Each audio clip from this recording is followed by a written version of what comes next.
This is the Misdirected Mark Podcast, a podcast about gaming, game mastering, and entertaining you, our listeners.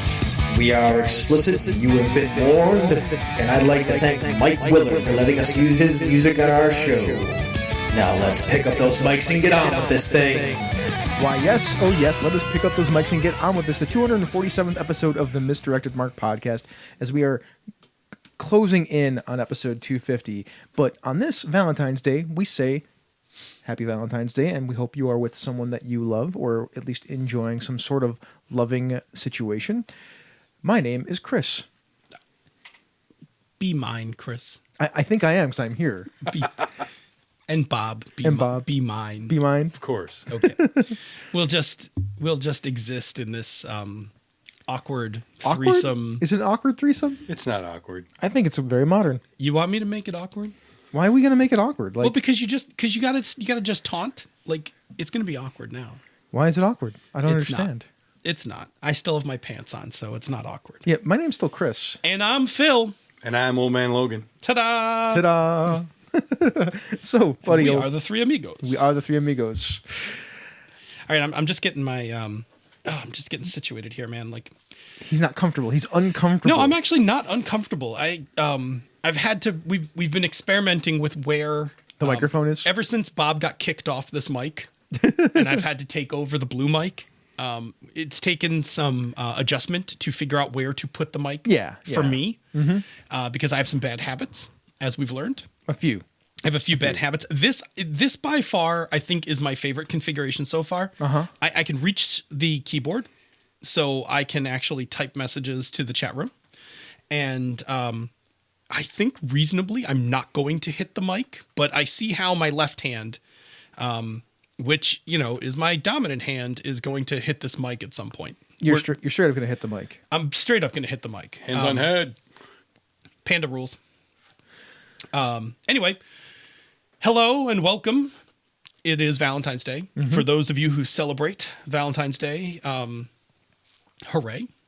May love be in the air. I would love to hear some of my folks out there who are not celebrating Valentine's Day with a significant other telling me how they're celebrating their Valentine's Day. Sure, absolutely. I want to hear those stories. I love those stories. Yeah, indeed. These stupid Hallmark holidays. Yeah. I'm not going to, hey, if you choose to celebrate it, right on. And if you don't, then tonight is Tuesday night and we're recording. You do you, people. You do you. You Folks. do you. That's right. I was just expressing a personal opinion. No, that is perfectly fine. Not reflective of the opinions of Misdirected Mark Productions. There you go. Correct. As my coworker said today, it was just another Taco Tuesday. Another Taco Tuesday. Who doesn't love Taco Tuesday?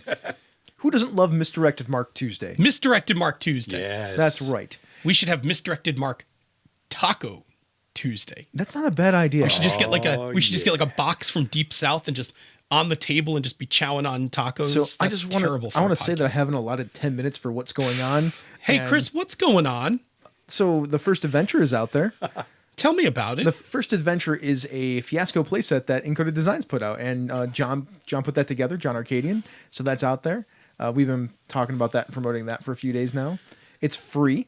It's already been downloaded over 600 times, so thank you. Yeah, it's kicking. Hopefully, when we put out something that costs a few bucks, you'll all buy that too. Yeah, like our book of the Tarrasque. People are buying that slowly. Actually, people are buying it. I think more people will be interested in it when it comes out in print. Yeah, on demand. Yes, print. And we have John just ordered the test prints. Yes, so I'm looking forward to getting mine. Yeah, so assuming that everything looks good from the test prints, we will then open up the print version of the book on drive-thru. John has sat with me for a little while, and we are working on a new website. Oh, for Misdirected Mark. Yep. I don't know if it'll be done by the end of March, but probably sometime in April. Oh, that is exciting. That is very exciting. So that's coming.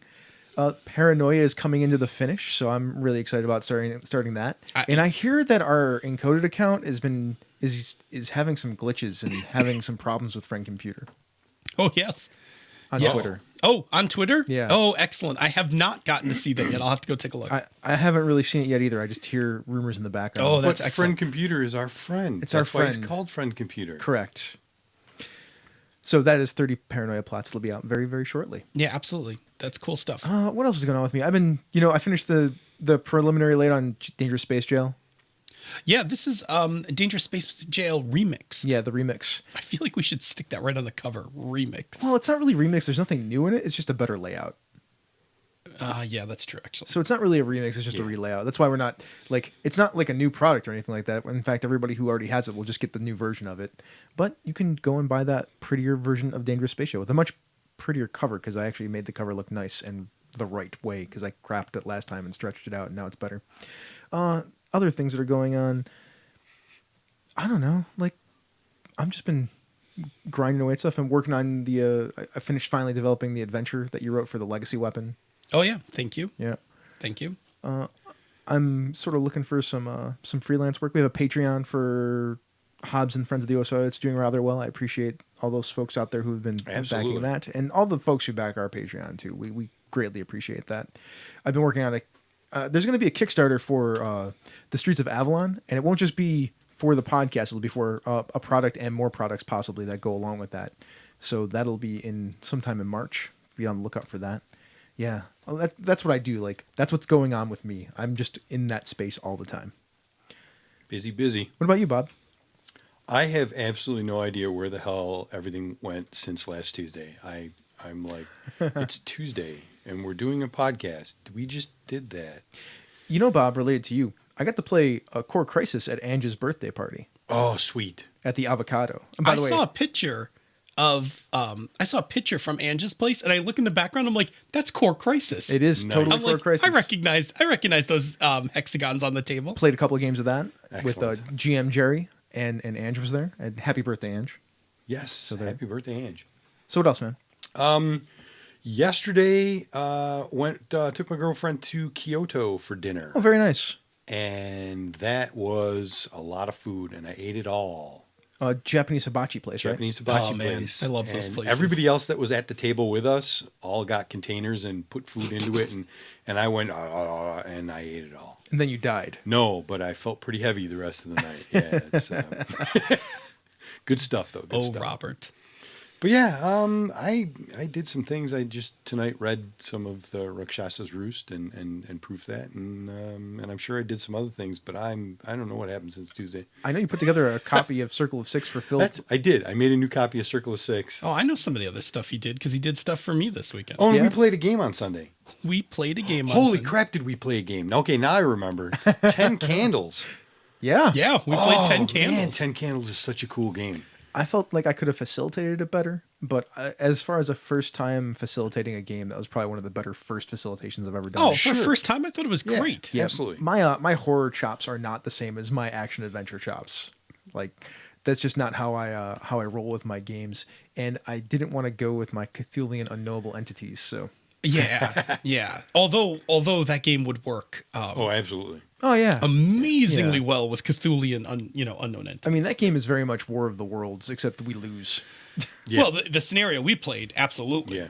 Yeah, I mean that game is very much in that space. Yep. Yeah. Because every game is they Right. blot out the sun, and Right. they will kill everybody by the end of the game. Yeah, it's it was Do you want me to do the quick 10 candles rundown for people? yeah, Do do the it. quick 10 Candles. All right, you are a set of characters who are at the end of the world. The sun was blotted out 10 days ago, 5 days ago. All communications kind of went away, and you are playing out the last hours of people on an Earth that has gone dark. And the way that you play the game is you light 10 candles, 10 tea lights around a bowl that can be have burnable things put in it, and your character is a set of index cards. And as you're playing the game, you can burn the traits on your index cards or the moment that you can come up to get rerolls of dice and things like that to prolong your existence and also tell this story. So that is how the game is played. You burn these cards, put them in the bowl, watch them burn. It was really fun. And the then- game lasts as long as the 10 tea candles last. correct, because every time somebody fails, You put a candle you out. put a candle out. And the way that it's really cool mechanic too, because there's a pool of dice that are equal to the number of candles lit. And when you roll them to do a thing, if you get a 6, you succeed. Every one that you roll, though, goes away and goes to the game master. And I could be wrong about how this mechanic works. I'm not sure. It feels like it works that way. And then you were rolling against the game master to see who has narrative control over the situation. Yeah, yeah. I mean, I thought it played. I thought it played incredibly well. It is. I mean, you have to go into the game knowing there is no win. That's true. Like, it's just how are you going to choose to die? Yes, and that makes it a lot more fun to play in a lot of ways. Yeah. Well, what it takes away is like you're not frustrated that nothing's working because nothing's gonna work. That's right. You know you're gonna die, so you just kind of narrate how things go as the night goes on, or as the day, because it could be daytime. Right. The best we managed was like a temporary reprieve Yeah. that we knew wasn't going to last. Like Yep. it was like, well, this will hold it off long enough for us to work a little bit more, but it's not going to work. I really arrayed 3 different forces that could have killed you at any time. Yeah. I mean, I actually liked it. I played this rock star scientist. I mean, I kind of patterned him a little bit off of Jeff Goldblum from Jurassic Park. Yeah, I can see that. And he just slowly loses all hope. Yeah. Like the progression of the game, he starts off, he's like really cocky and he's like, we can do this, whatever. And by the end, he's just like, we are utterly fucked. Like and he finally in his last desperate action just, tries to initiate violence on on them. And it goes poorly. That's how he dies. Yeah. Tossed into the generator that he was trying to fix. Yeah. Yeah. It was pretty horrific. So yeah, 10 Candles, good game. Yeah. 10 Candles. Good Highly game. recommend you try it. Yes. And have a fire extinguisher on hand. Yeah. Just in case. Seems wise. Seems wise. What about you? Oh, sorry. Are you good? No, yeah. I was just gonna say, what about you, Phil? Yeah. So I'm still getting ready for Dreamation. So that included this week writing the adventure for the Legacy Weapon because I needed an adventure that kind of like I needed an adventure to play test it with, and I could have just gone in and ad-libbed something, but I was like, actually, it might be pretty good to actually have kind of a prepared adventure. And then you were like, oh, well, we can put that at the end of the product, and I was like, Yeah. oh, that's even better. It makes the product more valuable. Yeah, so I wrote this adventure called Alone, which is about this posse that goes chasing after this criminal, and they find him in this abandoned temple, and all hell breaks loose, and you wind up alone, and you find the weapon. And then you're trying to get out, plus possibly try to capture the fugitive. Yes. But you're facing this thing. You can't get out without facing this thing called the Ice Angel. Anyway, really, I'm glad you liked it because I wanted to write it in a way that was you can just play those scenes as I wrote them, but you can take the middle of them and change the order any way you want. Yeah. So this is why I'm actually very excited about this product as an adventure because Dungeon World says to draw maps and leave blanks. There's actually no map. There's no map. And that is a very different paradigm for a Dungeon World adventure. And I like the idea that, well, here are a bunch of scenes that you can use. And here's the setting, so you can make up your own scenes if you feel like it using these ideas. Yeah. And then play your game. It's a 5-scene dungeon. It's a 5-room dungeon. It's a 5-room dungeon, but you can expand it because since there's no map. Correct. And it's like a maze underneath this temple, which is described in there, that you can add as many or have as few scenes as you want. Whatever you like. Yep. I wanted something that had that flexibility. Yeah, it's actually a different paradigm for Dungeon World. Well, I'm known for kind of effing up the Dungeon World paradigm when I run it. So yeah, well, whereas I vigorously disagree with how Dangerous Space Jail was, I vigorously agree with how this one is. Oh well, thank you. Good. Okay, good. And I like Dangerous Space Jail actually. Yeah, that is on rails. Its purpose is a transition. Yeah. From people who are accustomed to Dungeons and Dragons. Yeah, it's very much an on-ramp. Yeah. Anyway, I did that. The other thing I did was Bob gave me all the corrections to the playbooks for Hydra Hackers. Yeah. Because I decided this time I would go with, instead of my Google Doc playbooks, which were ugly and like 4 pages long, I would make real ones. So I laid them out last week. Bob proofed them. I fixed all the finds that Bob found, all the errors. And there were a good number of them. Because we didn't deep proof that text. We just like light proofed it. Then I laid it out and Bob's like, yeah, you got to fix all this stuff. So I did. And then I was like, okay, good. I'm putting the playtest materials together and I'm like, all right, let me see the basic move sheets. And I look and they're the Google Docs and I'm like, this isn't going to do. I'm like, how fast can I make up a layout template for the moves? And I look at the character sheet and I have like a second page where the moves are. And I'm like, yep, can totally use this if I just make a few modifications. And so I laid out, I got smart. I get Bob on Trello and I'm like, hey, can you go through the Google Doc and clean up all the moves? Yeah. So he did. And then I laid them all out and formatted them. Then I sent it back to him. He sent me back the final corrections. I fixed all those. And so now I'm going to go to the table and I got real looking playbooks.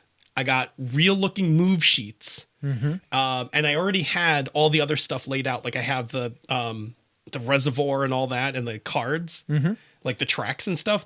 So now I'm like, okay, like now this thing looks kind of serious. I have a question. How close are we to being able to let people play test this thing that are not us? Far. The part where, the part where Phil's supposed to be writing all the setting? Yeah. I hadn't gotten to that yet. Okay. I did the legacy thing first. And then, honestly, I had some problems getting started. And as it turns out, the first couple of weeks of this presidency is like helping me jump over hurdles that I was like, how do I possibly conceive of a situation where a world gets taken over by CEOs of companies and run like a corporation? I'm like, wait, nope, never mind. I'm all set. Never mind. I could just make a passing reference that this happened in the past. And of course it was no problem. Yeah. So anyway, that's the part I have to do. And I have to actually really get cracking on that. So when I get back from Dreamation, that's my actual goal, is to sit down and nestle into writing the world of Hydro Hackers. Nice. I'm gonna drop 2 quick announcements and then we can go on to our featured segment. Do it. All right. First, we have a t-shirt store. We have an apparel store. If you'd like to buy a t-shirt, they're not super cheap. They're $19, and then with the shipping and the tax, they end up being around a little less than $27. Yeah, it's not the super awesome deal on shipping, but I can say for a couple of perks that we carry both men's and women's t-shirts. So ladies, if you want to get a t-shirt, we actually have one that fits, not like having to wear like dude shirt. True facts. Yeah. And we have some cool designs. We have Misdirected Mark. We have many of the podcasts on there. We have our sad things on index cards. Polygamerist, which is probably the most popular one we have. Very true. Yeah. And I mean, we don't really make hardly any money off these shirts. Nah, it's like a lost leader for us. Yeah, they're just there for you folks if you really want them. We just want to let you know that they existed. And what sizes do we go up to? Well, we fit me. So triple X. Yeah. So there you go. If you always have a hard time finding a triple X shirt, you can get one from us. Those cost a few more dollars, I believe. It's like a buck or two more. Or whatever. Yeah. All right. Last thing, we'd really like some iTunes reviews. If you have the time to give us an iTunes review, we'd appreciate you dropping one, and we will read them in the social media depository. I will squee like Senda if you ask me, if you send us a... somebody please. Somebody please. I want to hear him squee. Yeah. First on Twitter in all caps it'll be like, Chris. We got an iTunes review. You know, it's funny. The first time we got a patron, Hobbs was like, Chris on G+. It was hilarious. Yeah. I was like, what? We got a patron? I'm like, yay. Yeah. So anyway, well, now wait, you got to stop and do the whole spiel, because we actually talk about this at the end of Pandas.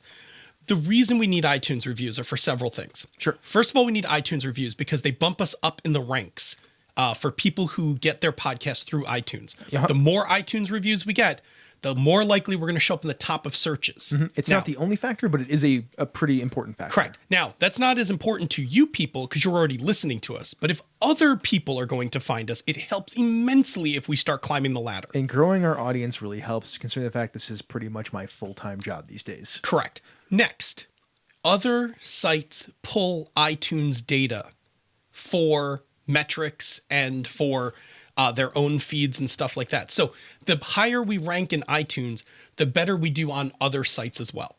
That's true. So facts. Absolutely, of the number of ways you can help spread the word about us, iTunes reviews help push us up in a very large way. Very true. Thank you. Thank you very much. Okay, now we'll stop self-aggrandizing and move on to the main topic.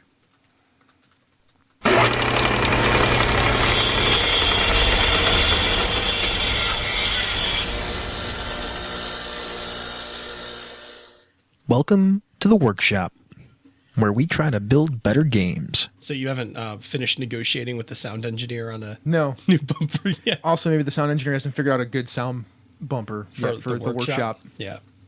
We're getting there. We'll put our heads together. Maybe we can collaborate on some ideas. Stop. Yeah. So collaborate and listen. Phil is back with a new edition. Nice.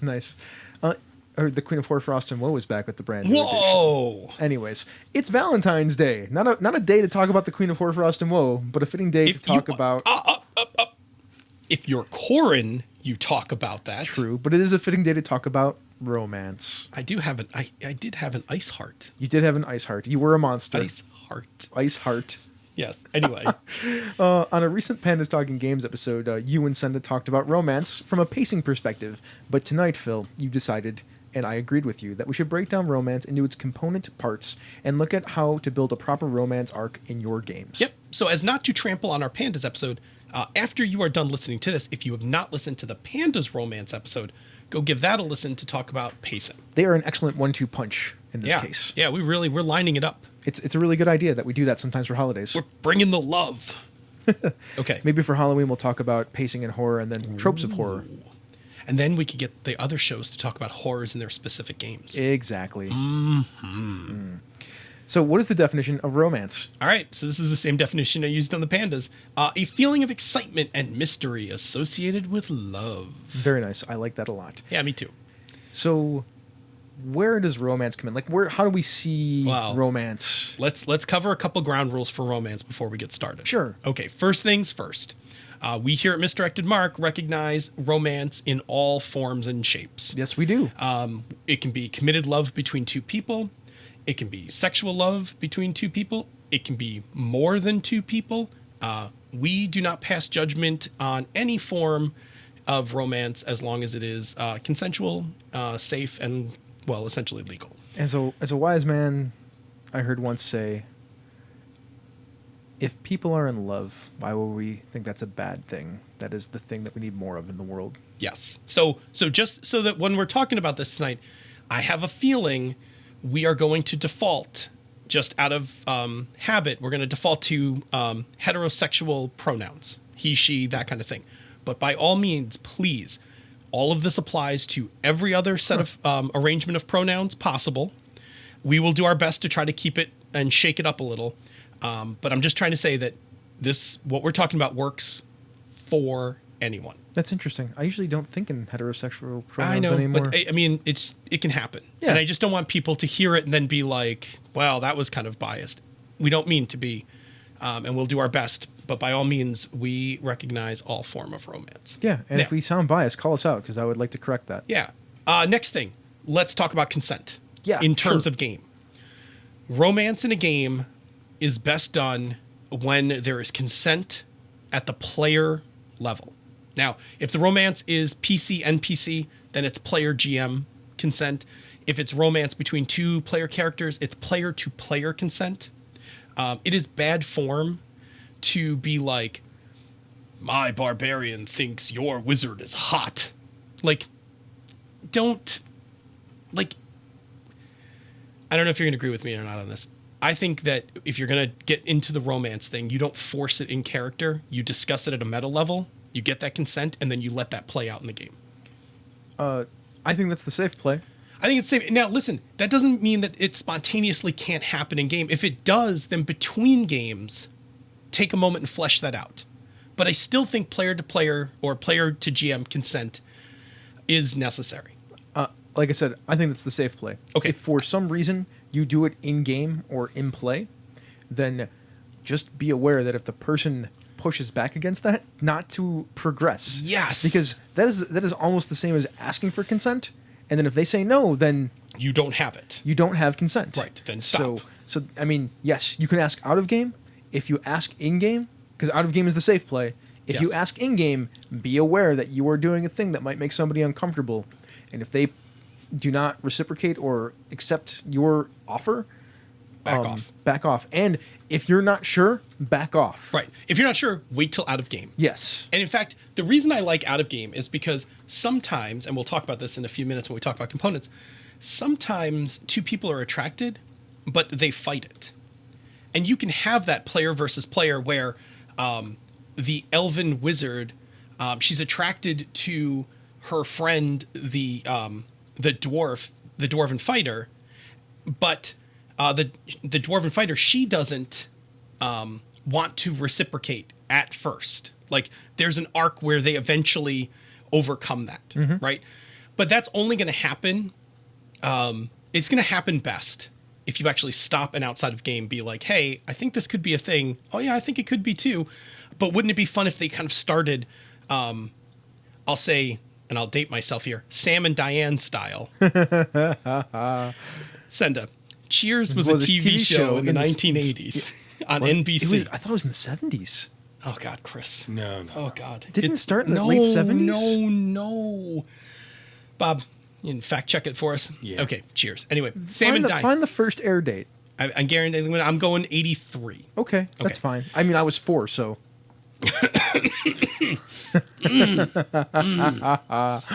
Children.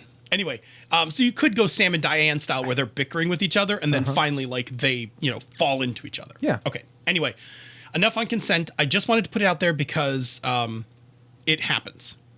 Before we talk about components, can I just say that my favorite secondary kind of beat to use in games is romance. Sure. It is a thing that I've done forever, and that's why that thing that you mentioned about out of game, like I am well known for as a game master hitting on characters with NPCs, and or making romantic advances towards characters as NPCs, be they male or female. Like I embody characters because I don't think of myself as being me. I think of myself as being those characters when I'm in the game master role. No, absolutely. No, I mean one of the best romances that I ever had in a game was player NPC. Mm-hmm. And it was me and Mike, and it was a heterosexual relationship. I was Mike's ex-girlfriend, playing that as an NPC, and it was actually a pretty powerful arc. Nice. Yeah. So no, I'm totally in on that. All right, let's talk about the components of romance. Yeah. So let's break it down. Yeah. Oh yeah. I should. No. I don't even want the mix master. What we really needed, which we don't have because we didn't prep the sound before. Yeah, that's true. I need that that porno like. Very white kind of. Listen, if you want to talk about electrostim as a form of romance, later. That's for the after show, man. It's actually not for this after show, but if we have to get into electrostim, we'll get into it later. For Chris's edification, September 1982. Damn it! Bam! I said 83, right? Come on. I'm close. It's like 2 years from the 70s. I thought it was 79. It's okay. 2 years from. What? Okay. 2 years. Oh man! Bob, hit him with your cane. I mean, he's thrown his AARP card at me a few times already, so That would sharpen the edges on that bitch. Yeah, be like Dave, man. Be able to like throw that thing and stick it into something. Tangent Twin Dave, that's what we're talking about here. You can throw cards and stick them into let's get things. this thing under control, man. Lovers. Oof, okay. Who are the lovers? I was gonna make a joke because it's a pantheon joke about the airy peaks. The lovers are. But on topic. On topic. If we're on topic, in the components of love, the lovers are the people who are going to be participating in this romance. Right. Now, we're gonna, for the simplicity. Well, I'm not even gonna say that. It can be two or more. Yeah, the people. You did a very good job. You people. said the people who are participating in this romance. That could be more than two. That is one of the components. What is attraction? Okay. Attraction is sorry, hang on. I lost all my stuff right there. So attraction is that moment where the lovers realize there is something more between them. Yes. Okay. It can be physical. It can be emotional. Mm-hmm. It is often good if it's both. Yes. And strange enough, in role-playing games, it's very difficult to portray physical attraction. It is. Because most of role-playing games are a spoken medium. So we are using our mental images. In some ways, it could even be easier because if we're using our imaginations, we're usually thinking of idealized versions of the things that we're attracted to. I mean, I can pull off this trick with certain people because I know physically what certain people find attractive. Mm-hmm. So I could play to that. But you're right. Like, it is somewhat harder to do that because you're basically going on a physical description. Like 5'9", short brown hair. Like, that's not attractive. Like, when we talk about physical attraction in the real world, you can actually do better than that. Like Oh, I know I could do better than that. I could do a lot better than that. Yeah. But what I'm saying is that it's the spoken word versus visual, and a lot of times visual is the shortcut to that. Yes. Okay. Yes. Now, sometimes attraction is unidirectional. So it's only one person is attracted to another One person. of the lovers is attracted to the other. Yep. Sometimes it's bidirectional, right? They both click. Sometimes it's multi-directional. Oh, correct. Exactly. Sometimes it happens at the same moment. Two people meet and there's an instant attraction. There's a spark between them. Sometimes it happens later. It's true.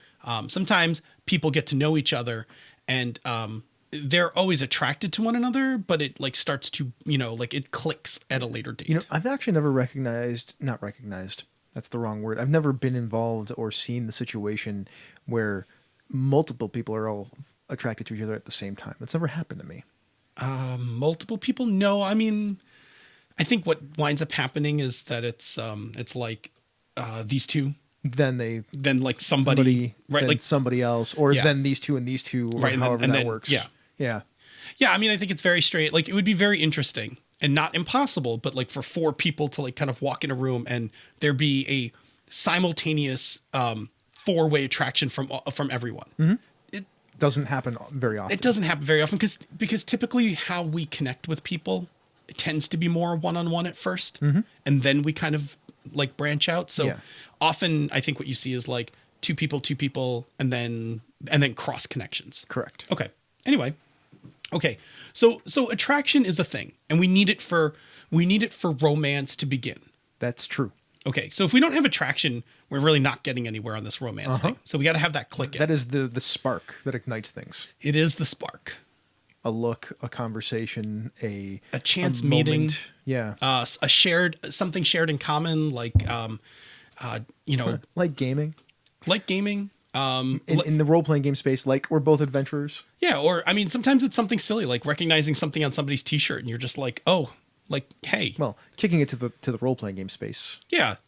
It's usually like common interests of common goals is usually where it goes to, or conversations that happen in character. Exactly. Quirks about each other that somebody picks up on. Right. Nice sword. That kind of thing. Okay. So the fact that they saved their life. Yeah, exactly. So opportunity is the first part. I'm sorry. Opportunity is the next part. Yes. Okay. After we have attraction, attraction is not instantly romance, and it's not instantly relationship. Correct. All it is this gravity towards one another. Yeah, it's the opportunity, really. Opportunity is the next thing we need. Well, yeah. We need moments where these characters can have a chance to interact.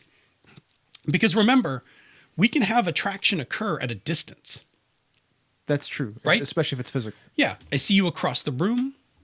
I'm like, ooh, who's this guy? Uh-huh. Right? But I don't have, I can't, like, but let's say it's a really crowded party and I can't get to you. Uh-huh. Then we don't have a romance. We have an attraction. Yeah. This is kind of like Scott Pilgrim, right? Like he first sees Ramona, but he can't get to Ramona. Yeah. Right? Yeah. So he has an attraction, but not an opportunity. Yeah. In other words, you've created potential. Correct. Yes. So Correct. opportunity is now the chance for attraction to start to ground itself into romance. Yeah, that's where you can create the next thing, which is connections. Right. So opportunities are those times we're together, and then connections are now those things where the characters begin to interact, and through the interaction, they start picking up commonalities, ways to relate to each other in a positive way. Mm-hmm. So you appreciate each other's strength of will in battle, or you appreciate each other's desire to do good in the world. In our bromance episode, our mutual love for the same games. Yep. That starts to bring us together. Mm-hmm. Right. So we have those. Now we have to have a series of those, because a romance isn't just like, oh, you like to fight ogres? Me too. We're in love. Yeah, that's not how. Right. That's generally not how love works. No, we need to actually have like multiple opportunities to create multiple connections. I mean, you can have one long opportunity that creates an intense connection. Yes, but you still should you probably need a couple more. Yeah, I mean, think about the episode that you like so much of How I Met Your Mother. Drum roll please. Drum roll please. Yes. Drum roll please is the name of the episode. It is the first time Ted meets Victoria. Uh-huh. Now, can I sidebar for a second? Sure. All right. Plot synopsis. Ted goes to his friend Stuart's wedding and meets this girl, and they agree to spend the evening together, but they're not going to hook up, and they're not going to exchange names. And so Ted, through in the show, through a series of scenes, spends this time and has these connections with Victoria. Yep. They play piano together. She does a cartwheel down the hall. They engage in some small talk, and eventually they part. And Ted realizes he has to go find her. Mm-hmm. Right. And the term drum roll, just to round out the episode, drum roll, please, is that moment where two people are about to kiss, but they haven't actually kissed yet. And it's that moment of anticipation and waiting. Mm-hmm. That's the drum roll. Okay. Anyway, it is easily one of my favorite episodes. It's also really well written. It's super well written. It also shows how two people can actually plausibly fall in love in one night. Yes. Now, again, multiple opportunities, and they make multiple connections. Mm-hmm. Right. Okay. So, okay. Got that covered. Uh-huh. Let's talk about challenges now, because that's Okay. another part of this. Yes. Okay. So challenges. Now, everything can't be so smooth, right? Can't be Well, super. If we're going to have an arc, I mean, look at any romantic comedy or any real story that has any kind of romance in it. There's struggles, trials, and tribulations, things that you have to overcome because you've decided that the person that you're going to be with, usually in drama at least, is more important than the other things that are going on or can be overcome to achieve being with the person that you want to be with. Sure, because if we just Or are people. like, because if we're just like opportunity, oh cool, we're together. It's not really good arc. True. Excuse me for 1 second. Okay, so challenges. Challenges are things that make connections more difficult. Mm-hmm. So they can be a character's personal baggage. Now, that could be in the form of Things in their past. it could be things in their past relationships. It could be if we're talking about role playing games. We could be talking about racial tensions between races, right? Our dwarven and elven lover. If we're going like old school D&D where there's like, animosity between, I think there's actually a chart right in the player's handbook 1 about who gets along. Yeah, there is. Right. It could be you have a former lover who's actually in charge of the Thieves Guild who said, if you ever date anybody else, I'm going to kill him. Oh, that's threats. Oh, okay. We'll get to threats. Challenges are inside you.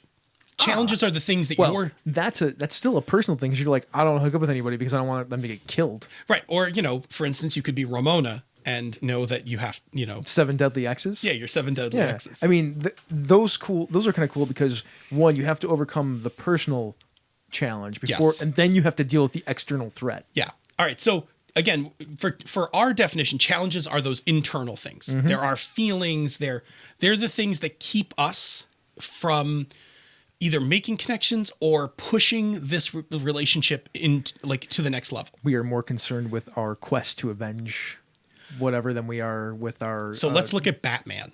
Yeah. Like Batman and Catwoman, Uh-huh. right? Well, there's. Attraction. Yes. Yes. Opportunities. Yes. Numerous. Uh-huh. But what keeps happening? Well, she's a crook. Uh-huh. That's one of them. and Batman's a superhero. Uh-huh. That's a challenge. The other one is like he's driven by his mission. Yeah, he's completely broken inside. Yeah. Yeah, he is a shattered human being, is what we're trying. I mean, Batman is a shattered human being who suffered a childhood trauma that he never recovered from. or he did. Right. Or he did on a semi-suicidal path to He needs counseling. You know what? Seriously. he needs at least a hug. There's a fight there to be had. Is it No, suicidal? I know. I'm just, I'm just trolling you at this Yeah, point. I know. I honestly am just trolling you. Sure. Well, Okay, let's get back. show notes, was just- the Batman show. The Batman show, excellent. We may need we may need to bring in some big guns for that. Yeah, I actually have a friend who's very, very well versed in Batman. It's not me. Psychology. Yeah. Anyway, but so there is a fictional couple that can't get all the way there. Yeah. Well, maybe. Well, it depends on who's writing and when they wrote it, and before the 52, after the whatever. Also, is it using the Batman Beyond mythology? Oh, right, exactly. But anyway, we can see challenges. Now, threats are external forces that are keeping our lovers apart. True. Romeo and Juliet, right? The families are fighting. Yeah. Like, don't be seen with her because they'll kill you and we'll kill her. Uh-huh. Right? Catwoman, don't be seen with her because the police would like to put her in Arkham. They don't really put her in Arkham. Right. She's not crazy. Yeah. She's just bad. She's just a thief. Yeah. She's really good at it. Yeah, very much so. Anyway, those external forces that are bearing down. Like I mentioned, your crazy ex-girlfriend or boyfriend. The seven ex-lovers. Yep. I love Scott Pilgrim. I do too. It's a great book. The book's great. I love the movie. I love the movie is good. The movie is really good. The books are better. Well, I mean, that's true most of the time, but I totally love that. Now, you don't always have to have a threat. You almost always will have a challenge for the arc, but you don't actually have to have an external threat. Not to spoil things, but Sunstone does not really have an external threat. It's all internal. It's all challenges. It's all internal baggage. They think that there's an external threat, but there's never really There's one. never really an external threat. Yeah, it's all internal. Absolutely. Okay. So finally. Then there's the outcome. Then we have to there's a moment of decision. Mm-hmm.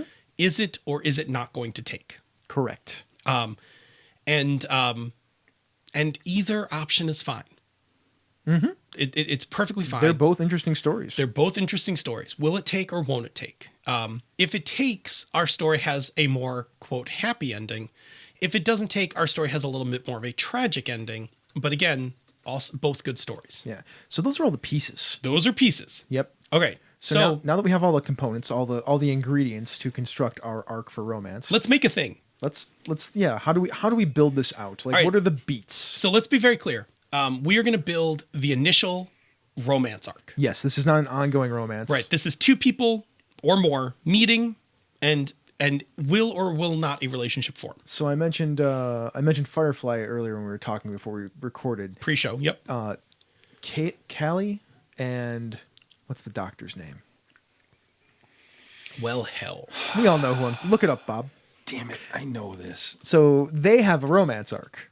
They do. Yes. Yeah, they actually, through the course of the show, go through their arc. And we could use that as a example as we talk about this. Yeah. Because it culminates in... Of course, if we can't... Simon, thank you. Simon. Thank you.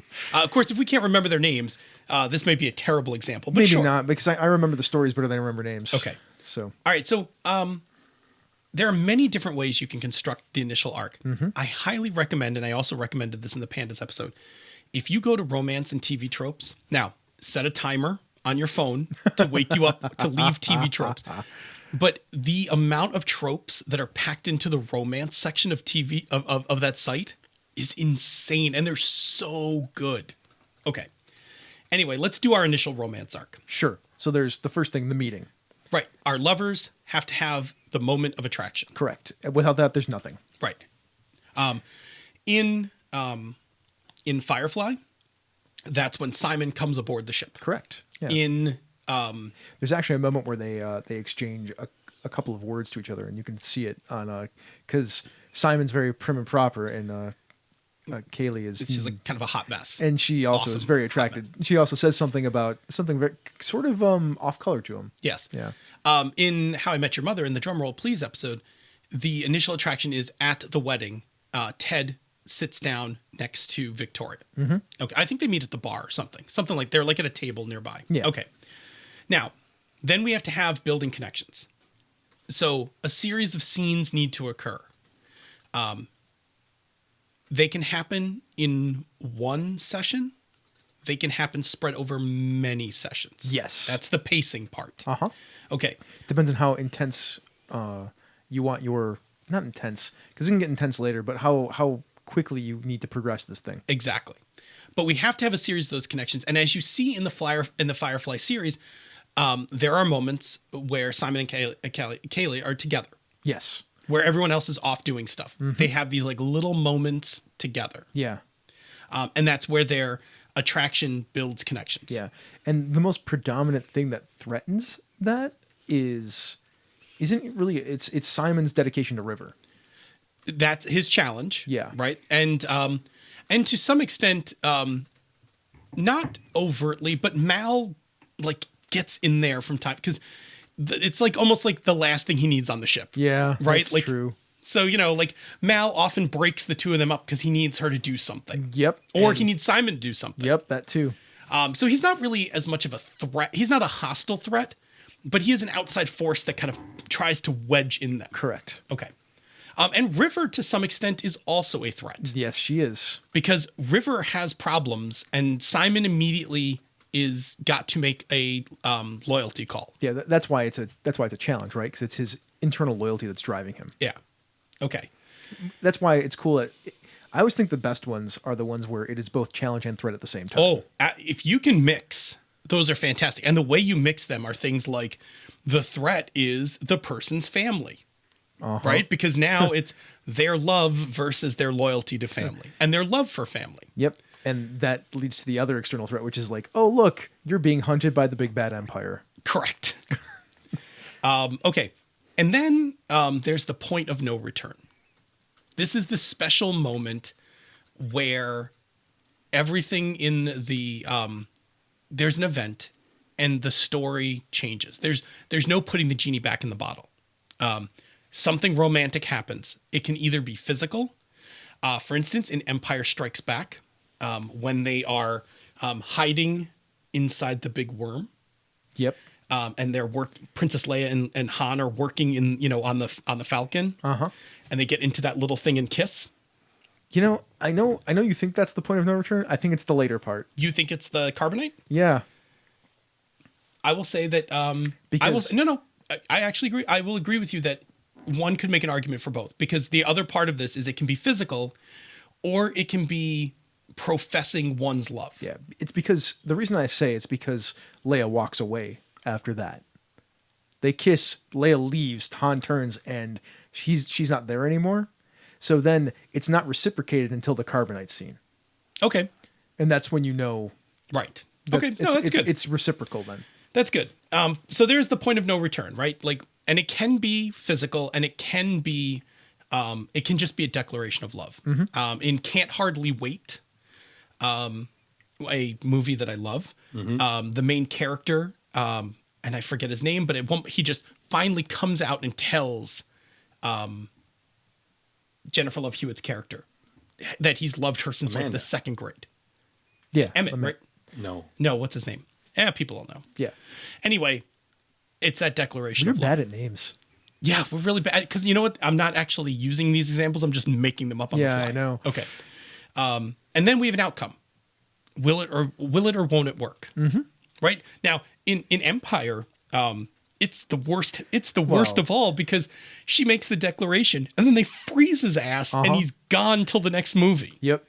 And even after he thaws out, it's still not like, it's not fully clear until they get to the murder bear planet. Well, that's true, because then it's like, because Han's like, I'll when Luke gets back, I'll go away, because that was still like in his mind an external. We all know better, but in his mind, it's still an external threat. Correct. To that. Preston. My God, I love that movie, by the way. Can't hardly wait. So good. Anyway, once they're on the murder bear planet, then it's fine. Also known as Endor. Sure. Also known as Ewoks. No, murder bears.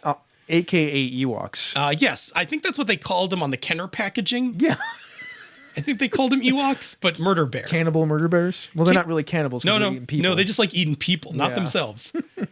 And again, rudimentary ability to make clothes, but they could make like, gliders and shit and take down ATSTs and shit. But okay, never mind. There's a whole thing about that on pandas. Okay. There's a whole discussion in one of the outtakes about murder bears and the professor-like Gilligan's Island technology they possess. All right, so let's get back to this topic at hand. Round fill up. So this is breaking the ice, right? Like this idea of this outcome playing this game. Yeah, I mean, this arc of meeting the connections and the point of no return stuff, that is basically how breaking the ice works. So we have to, I put that in here because I, in order to kind of prep this, kind of pulled a lot from Emily's game. And I just wanted to give credit where credit was due. Yeah. Right. Like she does a fantastic version of mechanizing this whole thing. It's why she's one of the best designers on the face of the planet. She really is. Okay. Now, that's our initial arc, right? Will they, won't they fall in love? We can have other arcs about romance. It's true.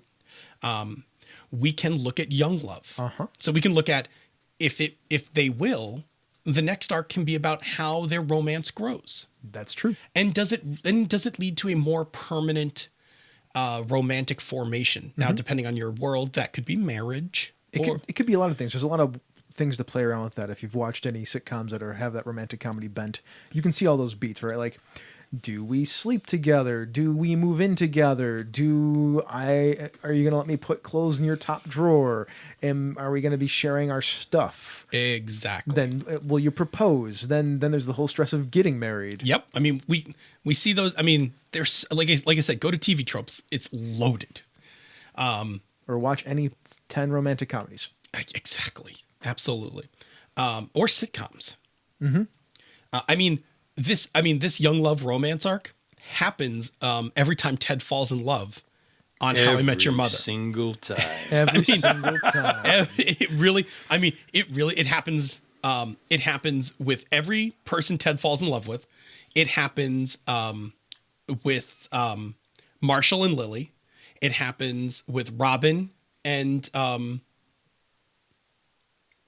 don't leave me hanging. Barney. Thank you, Barney. I can't believe. Well, I didn't know you were talking about Wait Barney. for it. Barney. Yeah. I didn't know you were talking about Barney. No. I mean, and then it happens to Barney more than once because Barney falls in love with the stripper. Yep. Yeah. Anyway, you actually see that progression multiple times. People move in with each other. Now we get to the other part. Love and trouble. Mm-hmm. So we can also look at an established love which has been threatened in some way, internally or externally. Nothing good happens after 2 a.m. Right? That's where Ted hooks up with Robin while he's still dating Victoria. Yep. Because he goes to her house after 2. Yep. Yeah. This love and trouble is basically the premise of Josh Jordan's The Sky is Gray and You're Distressed. Yes. Which is a amazing game to portray this moment. Mm-hmm. And it portrays a mini arc of it. The game's highly scripted, but the scripting kind of leads you into this arc. Yep. And there's all kinds of different troubles. Just go look at TV tropes. There's like Love Astray. There's changing jobs. There's moving to a different place. Yep. There's You pick a thing. Meeting the parents. That could also be a part of what young love looks like as a trouble. Hey, let's catch our breath. Yeah. I'm gonna take a drink of tea. And Bob, what's going on in the chat room? Hey, chat room. Hey, the chat room's enjoying the discussion of murder bears with hoods. Mm-hmm. Really? After all that talk about love, it's murder bears with hoods? Well, you guys started talking about Firefly and Star Wars in your romance episode, so... Hey, man, there's plenty of romance in Star Wars and Firefly. They're good examples. Secondary plots. Very good to those examples. shows and movies. I agree. We have a new user that I don't remember seeing in the chat room before, Remy B75. Hey, it's Remy. Hi, Remy. I knew Welcome. he said he was going to be here because of didn't have classes. Awesome. Yeah. on So, break. with regard to the coming together part, what about the opposites attract angle? Oh, That wasn't. oh, mentioned absolutely. Yeah, that's the Which is- bickering. Yeah. I mean, Well, yeah. that's Sam and Diane. Sure, That's sure, the Cheers sure. thing, That's right? the Han and Leia. Yeah. Han and Leia. Yeah. Diane was definitely one of the more prim and proper, and Oh, Sam Sam was the sports. Sam was dude. Sam Malone. For you Young Justice fans, that is Wally and Artemis. Wally and what's Artemis's real name? Oh, I know. Artemis. You know, I don't recall if they. I can't. I know. They did. No, she has a real She name. has a real name. I just can't. Yeah. Somebody help. All right. Anyway. Anywho's, Where- GM Jerry. Sometimes describing the slightly odd things about the character can make them more attractive to players. Everyone knows about the gorgeous elf maid, but the slightly odd but well-personalitied character can be more interesting. That's another thing. especially in a spoken medium, Sure, Uh-huh. absolutely. because that makes them more memorable and more interesting. Yes, absolutely. Interesting being relative to whatever you find interesting. It's a really rough word to use. Attraction's a tricky thing, man. Yeah. Anything else? We're pretty good for now. All right. Cool. Excellent. Let's deconstruct a romantic arc from the Lady Blackbird game that we played a few months ago. Yeah. And I will put a link in the show notes to Rich Rogers' YouTube page for Yeah. that. So, I mean, here's a chance in a role-playing game to actually see how this can happen. Now, the game is set up for this. So let's start with that right away. The game is The game has the opportunity built into it. It is baked into it. And part of that is baked into two of the characters. Yes. Okay, so Lady Blackbird, let's sum up the game. Lady Blackbird is traveling to meet her lover, Yes. right? The Pirate King. Uriah Flint, the Pirate King. Yep. She steals away aboard a Firefly, right? Called the Owl. Called the Owl, that is captained by Captain Vance. Uh-huh. Now, Captain Vance's character sheet has a key called the Key of Longing that basically says Vance is in love with Lady Blackbird. So it's built into the game if you want to use it. You don't actually have to pick that key. Correct. Okay. Now, in the game that we played, we had our cast, and we had Lady Blackbird, and we had Captain Vance. Okay. Now, we can kind of deconstruct how the game played and talk about where all of these romance pieces fell in. Yeah. Now, the meeting, we don't actually see We the don't see captain. their initial meeting. We don't see the initial meeting because everyone starts in media res in jail. Prison. Yeah. Right. So, But it is assumed that there was a meeting before that. Otherwise, the Key of Longing wouldn't be on that sheet. right, and she charters the owl. Correct. Right, she charters the owl to get away. But the first time the players get to play the characters is in this breakout. Which is an interesting place to start because, like I said, it's already after their first meeting. Correct. The attraction has already been established. So this prison situation is actually the first opportunity. Yeah, because we don't really have a first meeting. You're right. Yeah. So it's our first opportunity, but it is a fairly rushed opportunity for any real anything significant to occur because Very true. there is a threat pressing down on the scene. And a lot of Lady Blackbird games that I've heard of, they don't progress beyond the getting off of the ship. So You mean like the whole game takes to get off the ship? no, I've heard a lot of situations where yeah? that game plays out that way. Oh, Rich did a nice job then. Rich does do a nice job. He moved us really Quickly. not briskly, but moved us through getting off that ship in a well-timed manner. Okay. Then there are more opportunities that occur. And in this case, and if you listen to the YouTube, there are two specific scenes that occur. There is a talk on the ship after we get out, after the owl gets away from the Imperial ship. There's a moment where Captain Vance confronts Lady Blackbird that she is not who she appears to be. And basically kind of outs her.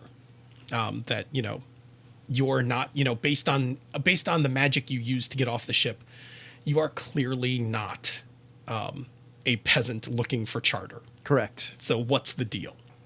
And there's some talk about the captain and Lady Blackbird kind of talk about this kind of weird relationship, right? Lady Blackbird's following after Uriah Flint, but she hasn't seen him or talked to him in 6 years. And there's some questions like, really?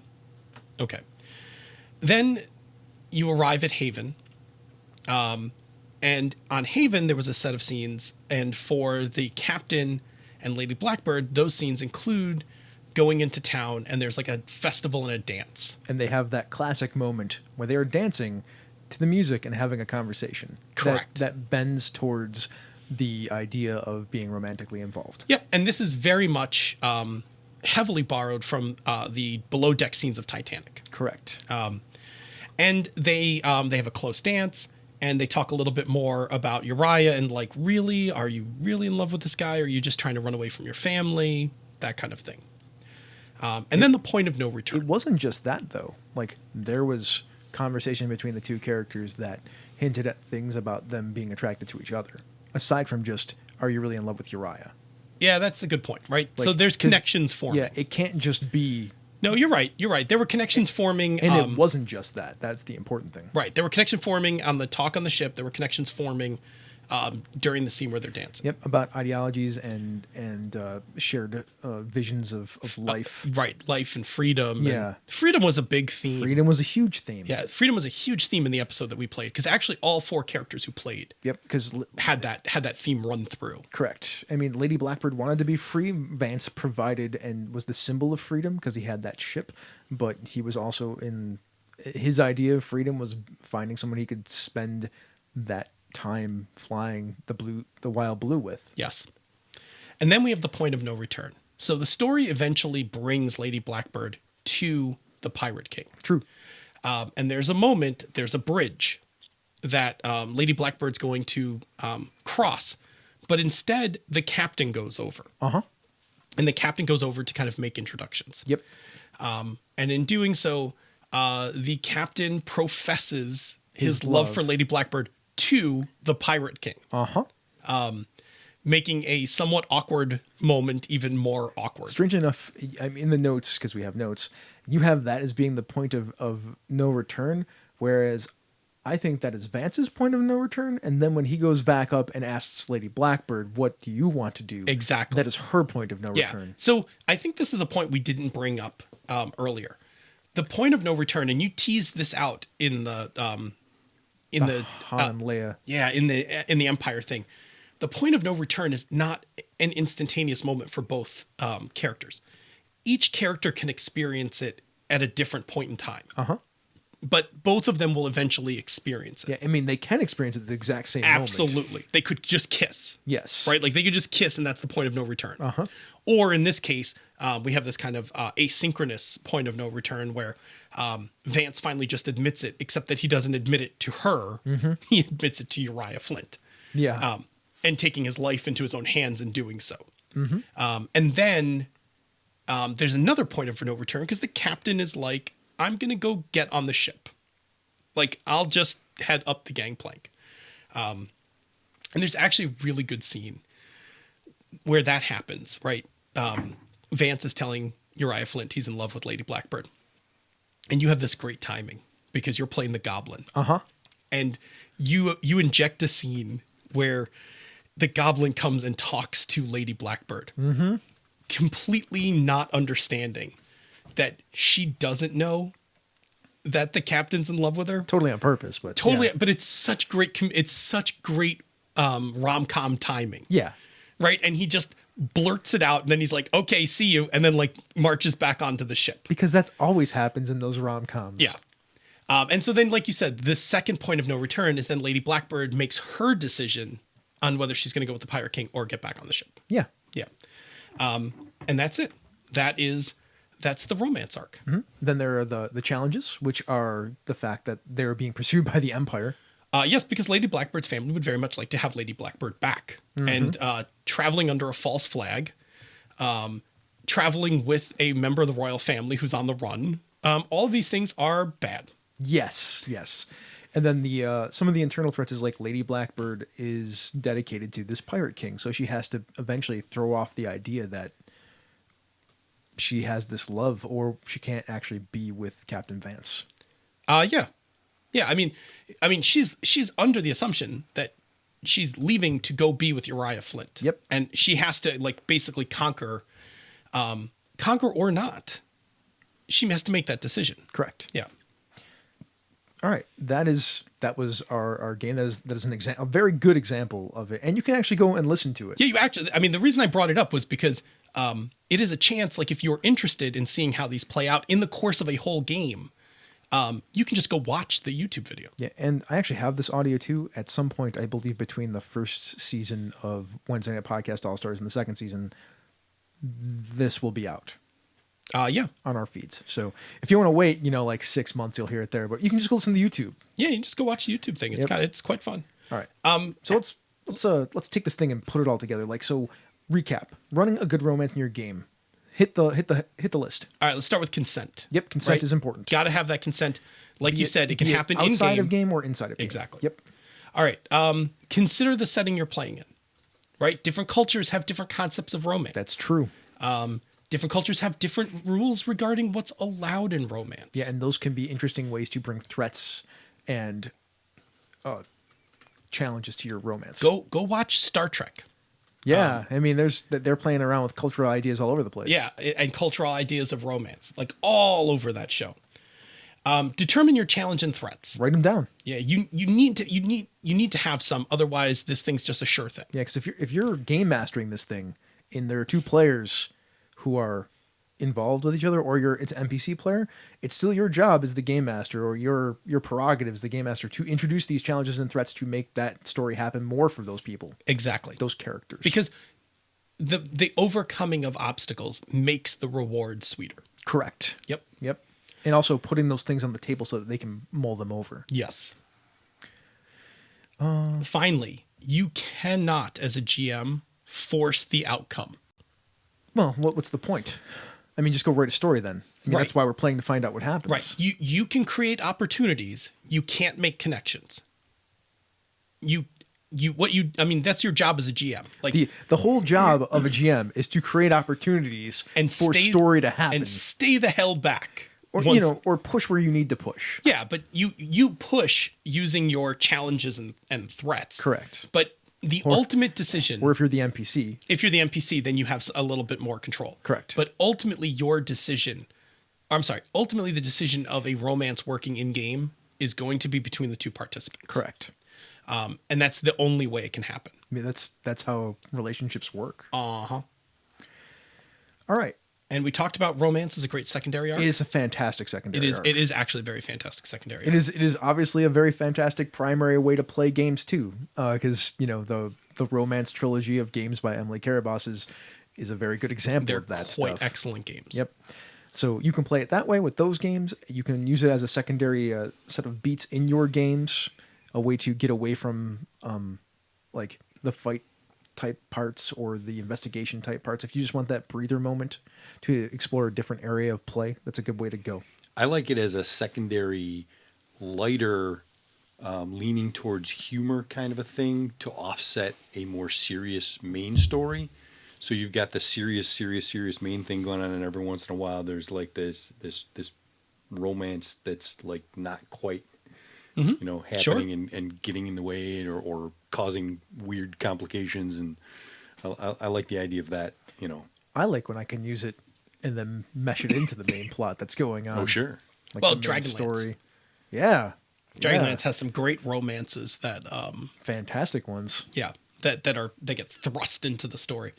But yeah, you're absolutely right. You can do it both ways. You can mesh right into your main storyline. You can easily have it as the spacer to change beats. Yeah, and all along that scale. That's not a one or another. Nope. There's a There's gradient. a lot of room for a lot of good storytelling in there. Mm-hmm. You have a last thing here. After the completion of the initial arc of romance, you can decide if another romance's arc is needed. I actually think that if you're going to have romance in your game and you have that initial arc, you need to eventually actually follow it up. Yeah, you got to push on that at some point. Yeah, you don't have to immediately do it. No, let them be happy for a while. Yeah, and then you can come and But just then you gotta jam poke a stick poke in the there. bear, man. Because life is, I mean, if art reflects life, that's what happens in life. Amen, man. Yeah. All right, chat room, what's up? They've been mostly attentive. We must be on tonight. Yeah, they've been mostly attentive. It's been a tight group Yeah. and one troll, but he's gone. Yeah, we expect that at this point. Yeah, well, The people. fist of the queen came down. Well, The people, fist of the queen. People wander in from time to time. That's true. They think it's something else that it's Yeah. not. But that's okay. We have the fist of the queen to take care of that you go. stuff. All that right, it? We good? Yeah, we're good. All right. I guess we should move on to this thing. It's the social media depository. Sometimes extra dimensional, sometimes not, because we don't have a green demon head anymore because they had to take it for a book. I'm very sad about that. Yes, give us back our demon head. Yeah. We're going to talk about getting healthy, and then we're going to talk about. I'm going to do a little rundown. We're going to talk about wizards from last week Because I was ridiculous. You were ridiculous, and Thank Blake you. Ryan Batman sent us a audio recording. Good. And then we're going to talk about a bunch of Kickstarters because there's a lot of Kickstarters going on. There's some good So many Kickstarters. Yeah. All right. Yeah. And that's what we're talking about today. So the Get Healthy section. The weight change as a group. We lost in total 9.5 pounds. Damn. Those people who reported I was bad, I didn't put up the thing yesterday. If you want to get in late and let us know how much weight you lost, I don't need to know necessarily how much weight you're at or where you're Nope, at, things just like that. Your net. Your net, because I like to track how we're doing. Do that. I would appreciate that. Thank you very much, David Walker, for getting it today, because I've been getting buried under stuff. So here's the tip, and this is from David Walker also. Don't compete with anyone but yourself. I've been watching my wife be an absolute monster in the gym the last month or so, and I was starting to feel like a slacker, getting down on myself. But it is important to just do you.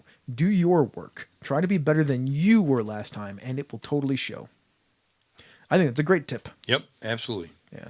Because this isn't about, being better than everybody else around you. This is about making yourself better. No, and the important thing is, if you are competing with, if you start competing with other people and you plateau or stall for some reason, the psychology that you will get down on yourself will take you out. It will take you out of the run. It'll crush you. Yeah. So you should not. And you also need to know people have different metabolisms. People do things different ways. We're all different. Yep. Yeah. You can't be like, well, Chris lost 5 pounds. Why didn't I lose 5 pounds? Apples and oranges. Yeah. Exactly. Okay. More often than not, you'll end up taking a mental consequence. And Thank you, Fate. Thank you for the Fate description. Nice. All right. Here is Blake Ryan Batman on Wizards. G'day all.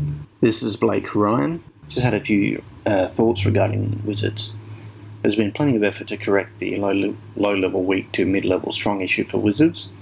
In second edition, there were skills and powers. You could go for a d6 hit points in return for dumping 2 schools of magic, typically illusion and necromancy. In third edition, there was sorcerer and warlock, which both had less versatility, but more power at lower levels. In third, fourth, and fifth edition, you had a bunch of knowledge skills, added depth to the character, and allowing non-combat challenges in the games, which is great. In 5th edition, the wizard has d6 hit points, elves and dwarves can start with additional weapon use, and dragonborn have breath weapon. Importantly, high stats no longer give extra spells, so at 5th level you could have 4 first level spells, 3 second level spells, and then at 15th level you would still have 4 first level spells and 3 second level spells. But it's not just the core class rules. From 2nd onwards, your wizard could throw acid, alchemist, fire, holy water, etc. to help with crowd control, all available from a general store and does not rely on spell slots. Regarding knock in 5th edition, anyone will hear the spell go off within 300 feet. Regarding invisibility in 5th edition, it ends if the target attacks, whereas rogues get an extra action to hide every round. Lastly, regarding Wish, for me it's always been like a deck of many things. A reward is never immediate. It's about giving the player some narrative power without the total narrative control. So they wish for a castle. A few days later they find out their uncle died but left them a fort, but there's been some bugbear activity in the region. It should always add to the story. There you go. Well, that's much more measured and smarter than me.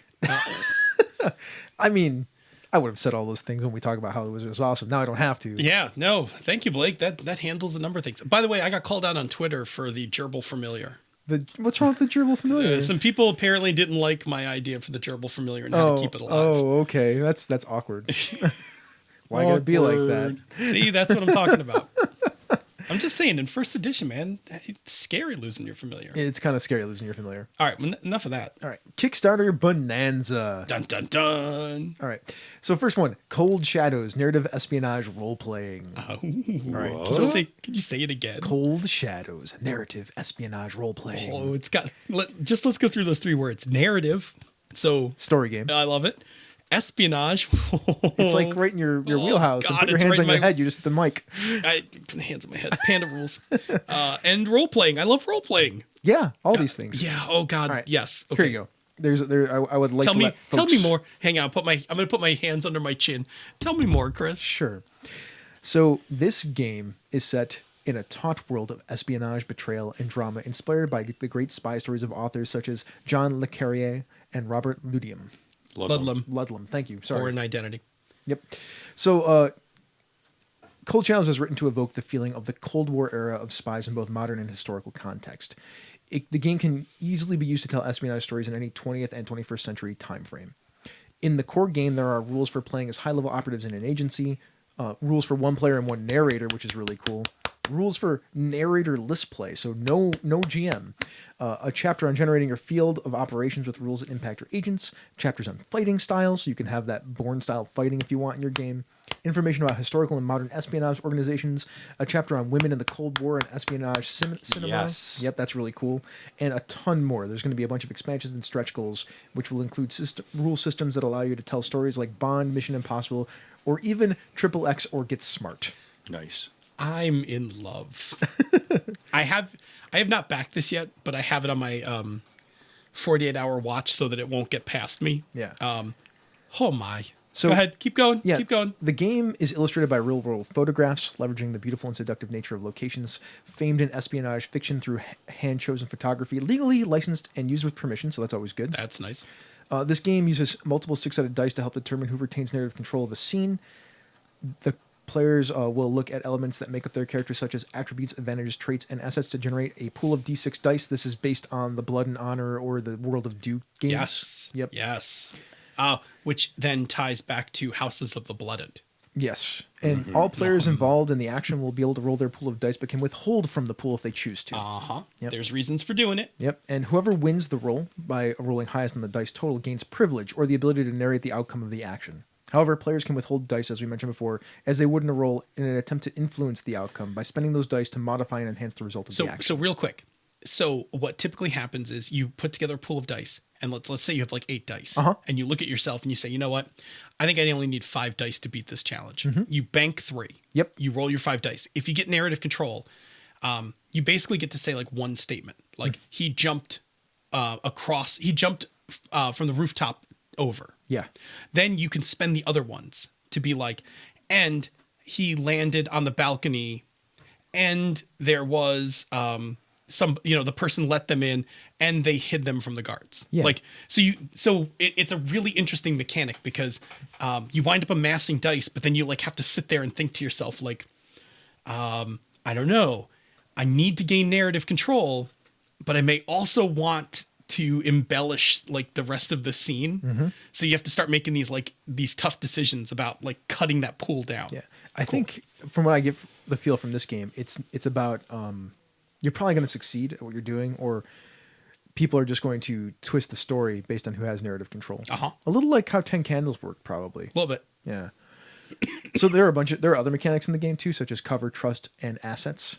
So, those are the things that you get in espionage, right? Like, yeah. I did not know about this game, and now I'm like, yeah, this is totally. I knew all about this game. I just until I get back from Dreamation and move some money around, I haven't backed any other Kickstarters yet.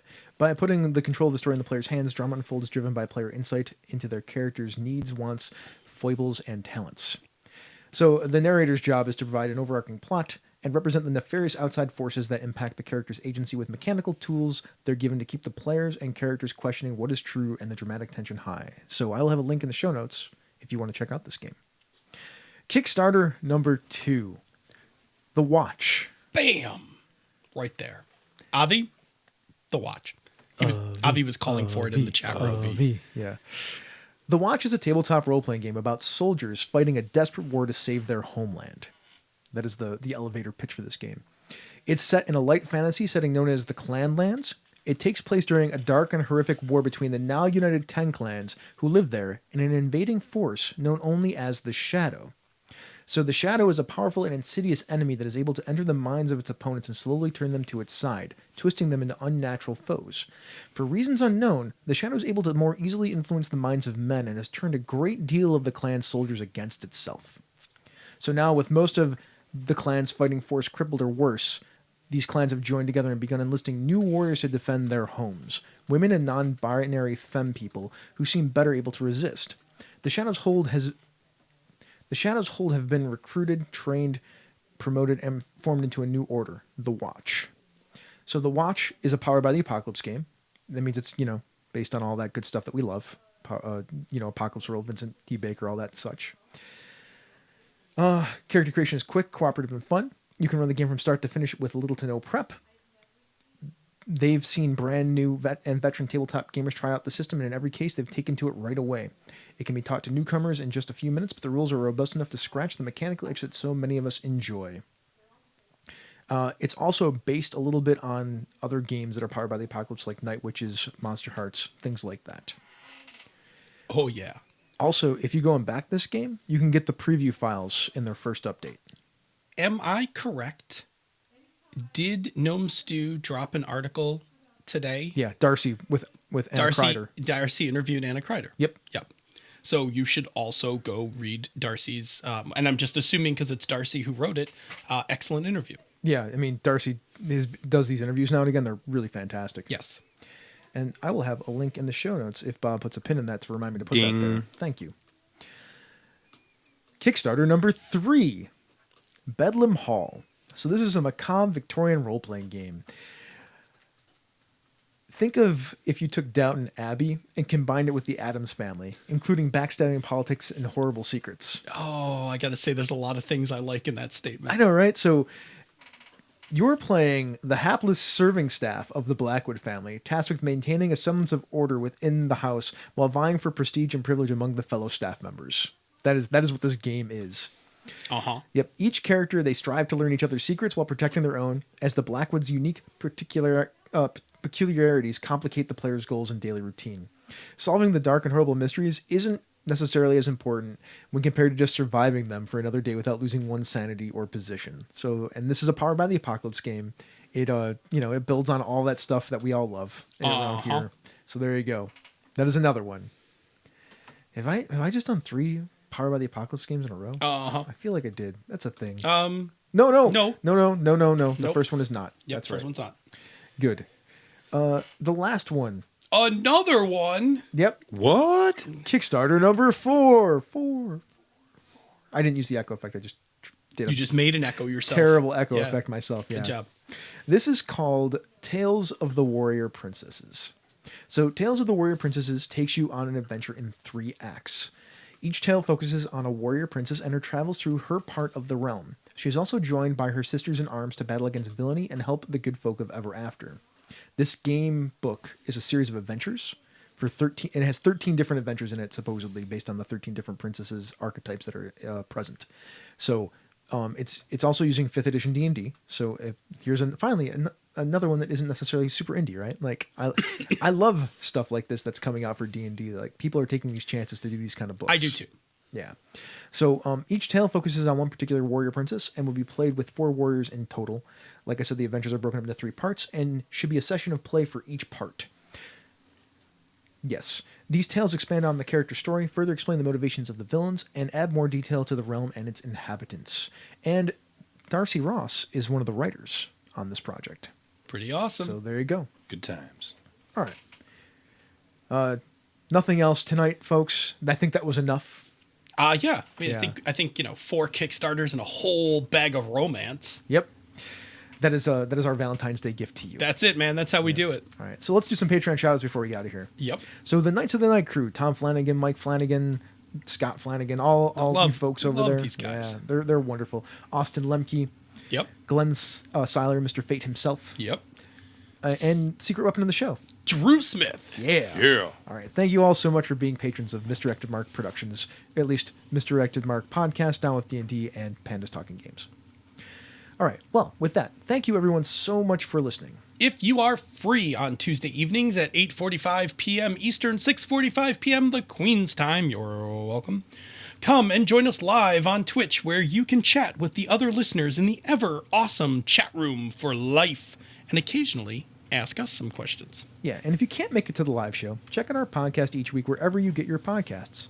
And please take a listen to some of the other shows in the Misdirected Mark Network, such as Down with D&D, Threats from Gallifrey, Advantage to Insight, Pandas Talking Games, Cypher Speak with Darcy and Troy, The Gnome Cast, The Streets of Avalon with the Wednesday Evening Podcast All-Stars, and Hobbs and Friends of the OSR. We have a lot of podcasts. We're not done yet. You can and should also check out some of our brother and sister podcasts. She's a Super Geek, Talking Tabletop, The Satanic Panic AP, The Knights of the Night, and the always amazing Gaming and BS. After you have listened to the show and would like an opportunity to make a connection with one of us, you can leave us feedback by reaching us directly via the emails chris@misdirectedmark.com. That's me. Phil at misdirectedmark.com. He loves email. Bob at misdirectedmark.com. He loves peanut butter and no. jelly sandwiches. You can go to Not. our Facebook group. You can go check out Twitter at misdirectedmark.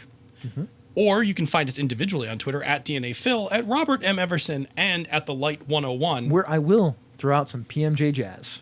And then, by all means, please go to the point of no return of our social media community, our G Plus group. Community. Yay! And check us out there where we talk about shows and we have various posts on all manner of gaming and things awesome. Including world building. Indeed. If you like what we do here and on the other shows in the Misdirected Mark Network, you can support our Patreon campaign at patreon.com/MMP. Patrons, they get access to the after show. They get our pre-production show notes. They get musical parodies when Senda has time to put them together. They get the Pandas Talking Game bonus outtakes. They get bi-weekly D&D offerings and whatever else we decide to come up with. Yep. Including, like, romantic comedy APs. Indeed. Yeah. Well, with that, I hope you all had a lovely opportunity to hang out with us this evening, and I hope you're having a lovely Valentine's Day. This has been a Misdirected Mark production, the media arm of Encoded Designs. Mic drop. We out!